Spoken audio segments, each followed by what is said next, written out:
साबुदाणा बटाटा पापड बनवण्यासाठी इथे आपण आहे ना एक भांडे साबुदाणा भिजवून ठेवलेला आहे रात्री। जसं आपण साबुदाणा खिचडीसाठी साबुदाणा भिजवतो तसंच इथं साबुदाणा छान भिजलेला आहे। आता तो एका भांड्यामध्ये काढून मोकळा करून घेतलेला आहे। त्यानंतर 4 बटाटे घेतलेली आहे, त्याची सालं काढून पाण्यामध्ये घातलेली आहे आणि त्याचा आपल्याला किस करायचा, तो देखील पाण्यात घालायचा।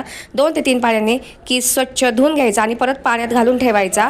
आणि ज्या भांड्याने आपण साबुदाणा मोजून घेतला त्याच भांड्याने बरोबर 5 भांडे पाणी घालायचं, चवीनुसार मीठ घालायचं, छान उकळी काढून घ्यायची। त्यानंतर यामध्ये साबुदाणा घालायचा, 20 मिनिटं छान ट्रान्सपरंट होईपर्यंत शिजवून घ्यायचा। साबुदाणा छान ट्रान्सपरंट झाला आणि मिश्रण घट्ट झाले की गॅस बंद करायच्या 5 ते 7 मिनिटं आधी यामध्ये बटाट्याचा किस घालून घ्यायचा, पूर्ण पाणी निथळून घ्यायचं आणि नंतर 5 ते 7 मिनिटं शिजवायचं आणि लगेच पटापट याच्या पापड्या घालून घ्यायच्या। अर्धा किलोमध्ये इथे माझ्या आहे ना 75 ते 80 पापड्या झालेल्या आहे मोठ्या आकाराच्या। याचा फुल व्हिडिओ तुम्ही या शॉर्टच्या खाली त्रिकोणावर क्लिक करून पाहू शकता किंवा चॅनलवर जाऊन देखील पाहू शकता।